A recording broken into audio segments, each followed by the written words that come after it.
I have a couple funny things to share with you today, and then I'm going to get into some not so funny things, but yeah, welcome to Day in the Life. Also, yes, I am driving our RAV4 today because may have had a little problem with the brakes in my new car, so it's at the shop, and probably for a couple of weeks because they didn't have any openings, but it's not really drivable right now. It'll be fine. Okay, hey, I'm Dr. Patty Barch. I'm a traditional naturopath, founder and owner of Naturally Unbridled Wellness and naturallyunbridled.com, where we focus on wellness solutions, not disease management. This is Down the Ridge with Dr. Patty. This is not medical advice. It's for entertainment purposes only. Nothing I say is true. Don't listen to me.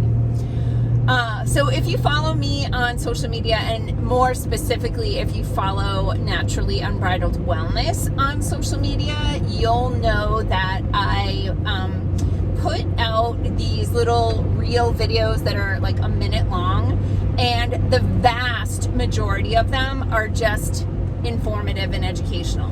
And I talk about a variety of different things. Sometimes I just explain how the digestive system works in less than 60 seconds. Ooh, sun is weird.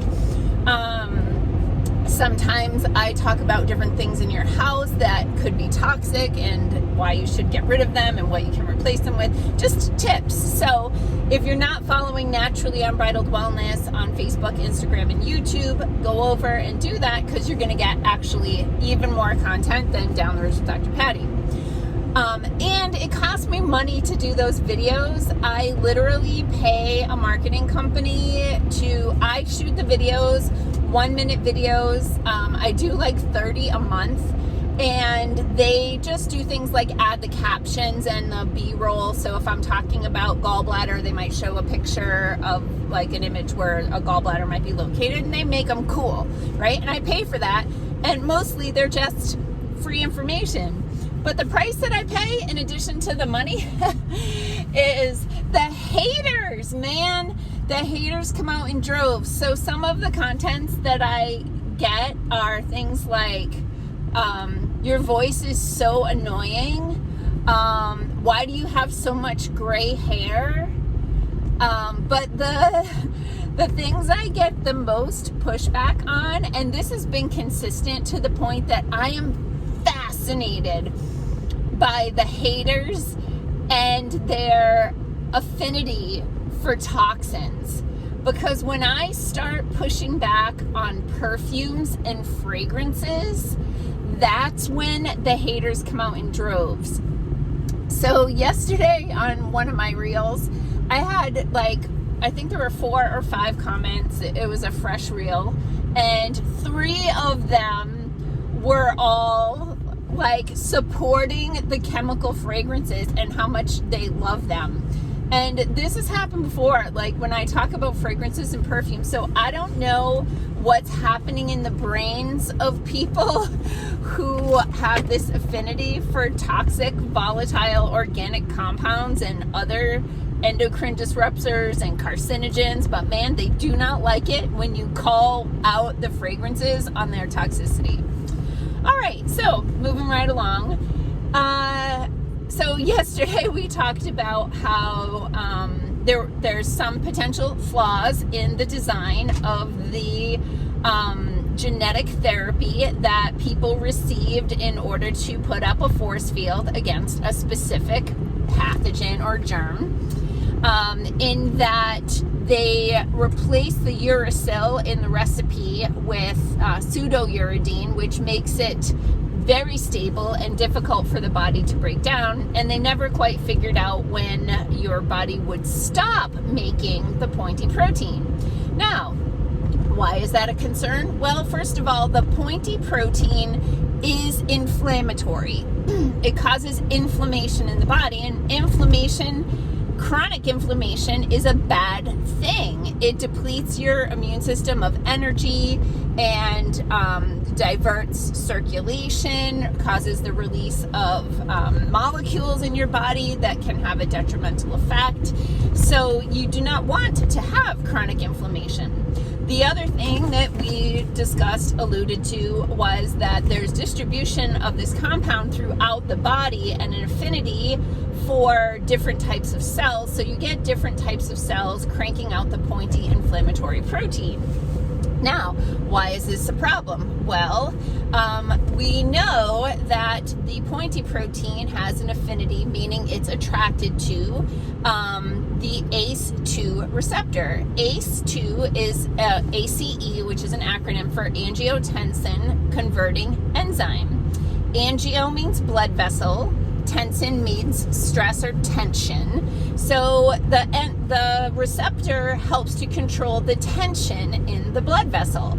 So we saw that there were a lot of people who received the gene therapy who were having new onset hypertension, high blood pressure, and that would track that the angiotensin converting enzyme receptor was bound by the pointy protein and causing a biochemical reaction in the body. And hopefully, as I alluded to yesterday, over time, we can see hopefully the body clearing out this molecule and people hopefully returning to homeostasis. However, two other issues worth investigating. So one is something that I've been calling immune fatigue because people understand that expression, but it's not what it's called. So I call it immune fatigue because your immune system gives up. Your immune system goes, oh, for crying out loud, this isn't going away, I'm done fighting it. And that's done through a mechanism in the body called IgG4 or immunoglobulin 4, or immunoglobulin G, because there's different types of immunoglobulins, which are technically antibodies. And so this is like G4. So you can do a YouTube search for IgG4 and there's some really good information out there. There's a guy called Metabolomics, I think, Metabolomics.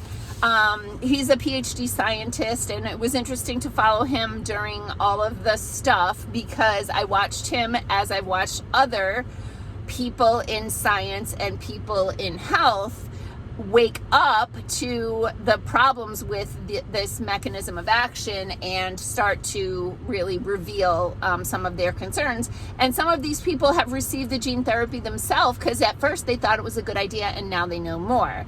So the immune fatigue means that what happens is because your body doesn't shut off the production of this foreign protein, eventually your immune system starts to assume, well, it must be self. So if it's self, I'm going to leave it alone because I'm exhausted from trying to fight this thing that isn't going away because they never put an off switch in the recipe.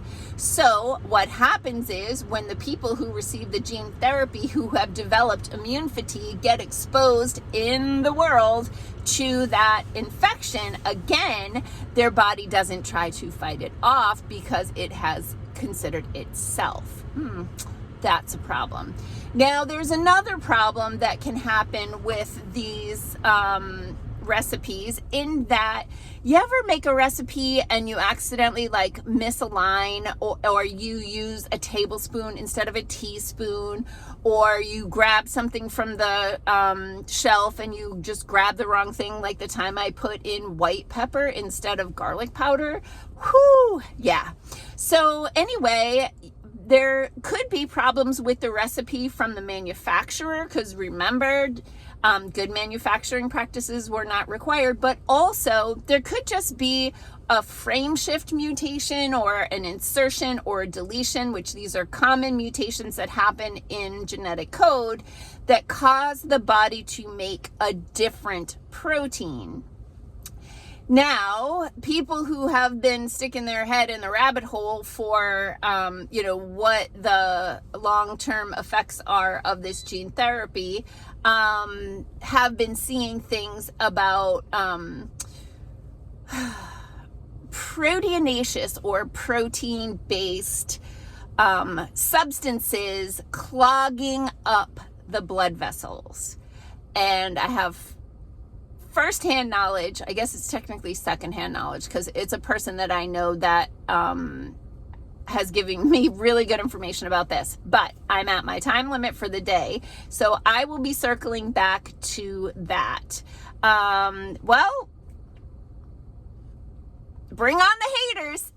Go over to facebook.com/naturallyunbridled or find naturally_unbridled_wellness on Instagram and follow along over there for additional little 1-minute blurbs that you'll see my gray hair and my annoying voice and information that will make people hate me more.